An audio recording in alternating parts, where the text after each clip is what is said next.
안녕하십니까. 2023년 10월 3일 최병훈 팩트 시작하겠습니다. 이재명 민주당 대표에 대한 구속영장이 기각되자 검찰이 다소 흔들리는 듯한 양상을 보였는데, 지난 추석 연휴 기간 동안 이런저런 검토를 했는데 아직도 결론을 내지 못했다고 합니다.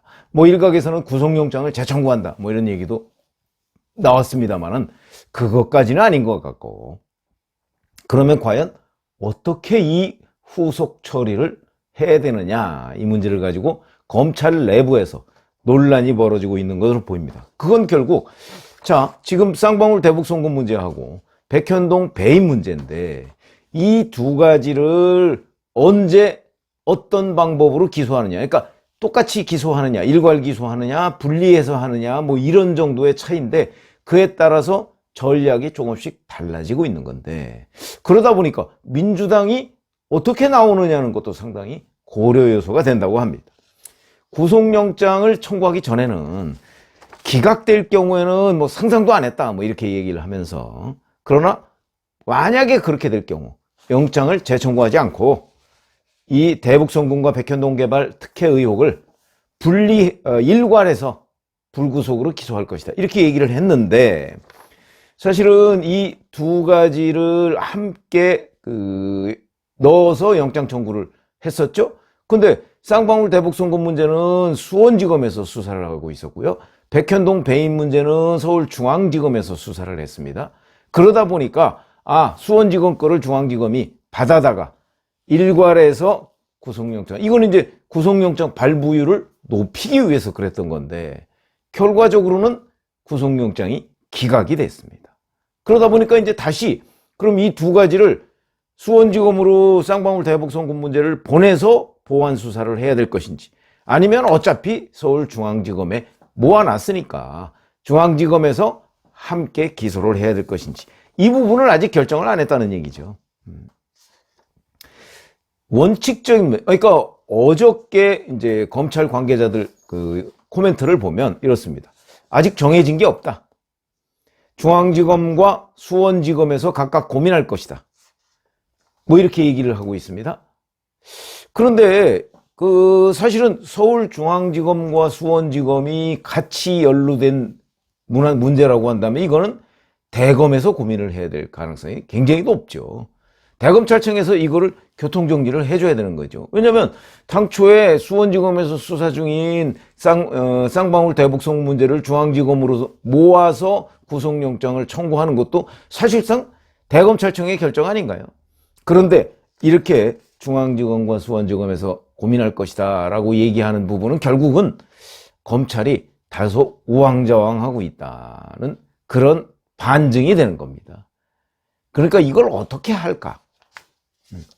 그런데 영장을 재청구할 것인가, 이런 기류도 검찰에 분명히 있습니다. 근데 이 가능성은 대단히 낮다는 거죠. 그건 왜 그러냐면, 우선 재청구하려면 갑자기 그냥 판사, 영장 전담 판사만 바꿔서 재청구할 수 있는 게 아닙니다. 보완 수사를 해야죠. 그런데 이미 1년 정도 수사를 했습니다. 그러니까 무슨 얘기냐면, 윤석열 정부 들어서고 나서 수사팀을 재편하고 나서 1년 조금 넘게 지금 수사를 진행하고 있거든요. 그 전에 문재인 정부 때 문재인 정부 검찰이 수사한 거는 하는 둥 마는 둥 했으니까, 윤석열 정부 들어서 수사팀 재편하고 나서 했던 수사, 이게 이제 진짜 진상을 파헤치기 위한 수사 아니었습니까?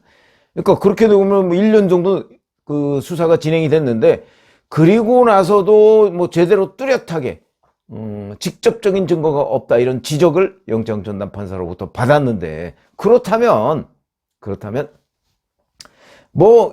앞으로 한두 달 더 수사한다고 여기서 뭐가 나오겠느냐, 이게 합리적인 생각이죠. 그러다 보면 결국은 앞으로 한두 달 더 보완 수사를 한다고 그래서 뚜렷하게 성과가 나온다는 보장이 없고, 또 그때 가서 다시 체포동의안을 국회로 보내서 표결하고, 이것도 장담 못합니다. 그리고 만약에 체포동의안이 당시에 가결이 된다고 하더라도 그 다음에 또 영장이 발부된다는 보장도 못합니다. 두 번째 영장은 그냥 내준다? 그건 아니죠. 그렇기 때문에 영장 재청구의 가능성은 낮다, 이렇게 검찰이 판단을 하고 있는 것으로 대부분의 언론 매체를 통해서 보도가 되고 있습니다. 그러면 검찰이 어떻게 할 것이냐? 가장 가능성이 높은 것은 이제 우리가 일환이라고 하는데 일괄기소입니다. 일괄기소. 어차피 서울중앙지검에 뭐가 나온 거 아닙니까?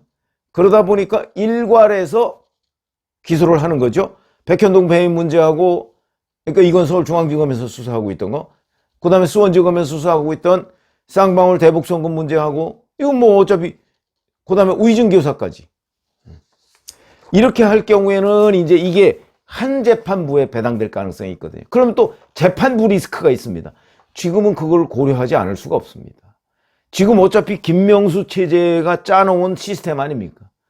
그렇기 때문에 재판부가 어떤 재판부에 맡겨지느냐에 따라서 이것도 상당 부분 뭐 무죄가 나오거나 뭐 그런 것 아니야? 이런 걱정거리가 있을 수가 있습니다. 그러니까 일환이 합리적이고 상식적인데, 그러나 재판부 리스크가 있을 수 있다. 이 부분에 대한 판단을 해야 된다는 거죠. 그리고 재판부 어디로 배당될지 지금 모릅니다. 물론 예측은 어느 정도 가능하지만, 뭐 컴퓨터로 무작위로 돌린다고 하니까 예측은 어느 정도 가능하지만, 그렇다고 해서 자, 1심 재판부가 이렇게 우리한테 리스크를 안길 거야, 이걸 미리 예단할 수는 없죠. 검찰은 혐의 입증에 자신 있다, 이렇게 지금 생각하고 있는 입장이니까 의외의 일격을 맞을 가능성, 이것까지도 검찰이 염두에 두고 있는 거거든요. 그러다 보니까 고민이 깊어진다. 그럼 두 번째 안은 뭐냐? 대북송금 문제는 어차피 수원지검에서 수사하고 있던 거니까 수원지검으로 대북송금 문제를 떼어서 보낸다. 서울중앙지검에서 백현동 배임 문제하고 의증교사 문제를 가지고 있으니까 양쪽으로 이렇게 다시 쪼개서 좀 보완 수사를 해보고, 이 보완 수사가 이루어지는 대로 기소를 한다. 그러니까 중앙지검에서는 백현동 의증교사 이걸 기소를 하고, 수원지검에서는 쌍방울 대북송금 문제를 별도로 기소한다. 이러면은 재판부가 두 개가 되겠죠. 쌍방울 대북송금 문제는 수원지방법원에서 재판을 하게 되고, 그 다음에 백현동 배임 문제하고 의증교사는 서울지방법원에서 재판을 하게 되니까 재판부 리스크가 반으로 줄어들 수가 있죠. 계산상으로 보면. 물론 보완 수사를 하는 과정에서 결정적 수사 결과가 또 나온다? 이렇게 되면 이제 구속영장 재청구까지도 배제하지 않는다. 근데 그 가능성은 매우 낮다. 이게 이제 두 번째 그 안의 장점입니다. 그래서 이 문제도 그렇게 분리해서 재판하다 보면 둘 중에 하나라도 유죄가 나올 것 아니냐, 뭐 또 이런. 왜냐면 의증교사 부분은 그 참 황당한 논리로 구속영장을 기각했던 유창훈 영장 전담 판사조차 범죄 소명이 된다, 이렇게 얘기를 했던 거니까. 두 개가 다 유죄가 나오거나 아니면 적어도 의증교사와 백현동 배임 문제를 묶은 이 재판은 유죄가 나올 것이다, 이렇게 이제 예측을 할 수 있는 그런 장점이 있죠.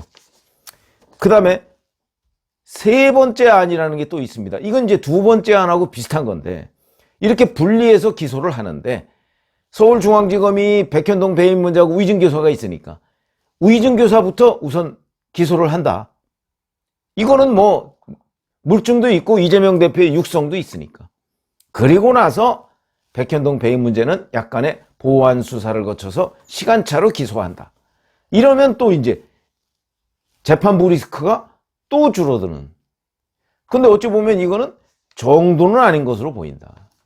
이런 것 때문에 이제 고민을 하고 있다는 건데, 이게 이제 검찰의 재판 전략이죠. 이재명 대표 재판 전략. 근데 이재명 대표는 재판 지연으로 맞설 것이다. 이거는 뭐 지금 거의 뚜렷해지고 있습니다. 재판을 지연할 것이다. 그래서 최종적 확정 판결이 윤석열 대통령 임기 내에는 나오지 않도록, 그러려면 사법부의 구성 자체를 방해해야 되는 것 아니냐, 이런 말씀을 제가 드린 적이 있죠. 그 첫 번째가 바로 오늘이 3일이니까 사흘 뒤에 이균용 대법원장 후보자 국회 임명동의입니다. 이 임명동의를 무산시키면, 그러면 아직 김명수 전 대법원장이 짜놓은 그런 틀 속에서 계속 법원이 재판을 하겠죠. 이재명 대표 본인은 그게 유리하다. 왜냐하면 그 구조 속에서 바로 이번에 영장 기각이 됐으니까. 그런데 아직까지 뭐 사흘이라는 기간이 남았습니다만은 민주당 주변에서 나오는 얘기는 자, 이균용 후보자에 대한 임명동의안 표결은 당론으로 정하진 않는다, 부결을. 이런 얘기가 흘러나오고 있는데 이건 끝까지 봐야 됩니다. 저는 지금 부결을 위해서 상당히 노력을 하고 있는 것으로 알고 있습니다. 이균용 후보자 부결시키기 위해서. 그런데 지금 겉으로는 그 얘기를 안 하고 있거든요. 아, 당론으로 정하지 않을까. 당론으로 정하지 않으면 가결될 가능성도 저는 있다고 봅니다. 일부 뭐 법령 위반, 뭐 그걸 이제 본인이 뭐 착각했다 이렇게 얘기를 하고 있습니다만 그게 대법원장을 못할 정도의 결정적인 하자냐? 그런 것 같지는 않습니다. 그러면 뭐 그런 정도는 실수로서 충분히 봐주고 넘어갈 수 있는 내용인데 이걸 이재명 대표의 민주당이 정치적으로 보고 아, 이 사람은 아웃시켜야 되겠다. 이 사람뿐만 아니고 다음번에 등장하는 대법원장 후보자도 아웃시켜서 사법부를 김명수 체제를 계속 유지하는 쪽으로 가져가는 것이 본인의 재판 리스크를 대처하는데 유리하다라고 판단을 할 가능성이 좀 높다. 제가 이런 말씀을 드린 적이 있죠. 이미 그런 움직임이 나오고 있습니다. 그런데 며칠 뒤에 대법원장 후보자 임명동의 표결은 현재까지로는 뭐 당론이 아니다 그러면서 아마 겉으로 그러면서 속으로 이걸 부결시키기 위해서 열심히 노력하고 있는 것으로 보인다. 취재 결과 이런 거기 때문에 이 부분까지도 봐야 된다. 왜냐하면 새 대법원장이 들어서면 이제 인사를 할 거 아니겠습니까? 그러면 영장 전담 판사들도 다 바뀝니다. 그래서 새로운 이제 검찰의 재판 대응 전략이 나올 수도 있다는 거죠. 그래서 이제 일부 시간차 얘기가 자꾸 나오는 겁니다. 그래서 일단 첫 번째로는 10월 6일 이균용 후보자에 대한 임명동의 표결 이 결과를 보고 자, 그 다음에는 이제 서울중앙지검과 수원지검으로 다시 나눠서 기소할 것이냐 합쳐서 기소할 것이냐 뭐 이런 건데 제가 예측컨대는 아무리 그래도 그냥 뭐 지금 며칠 안 남았으니까 보고 그리고 그 다음에 이 두 가지를 한꺼번에 일괄해서 기소하는 쪽으로 정도로 이렇게 가지 않을까 예상을 하고 있는데 뭐 그 부분을 한번 우리가 검찰이 어떤 식으로 최종 결론을 내릴 것인가 하는 부분은 조금 두고 봐야 되겠습니다. 고맙습니다.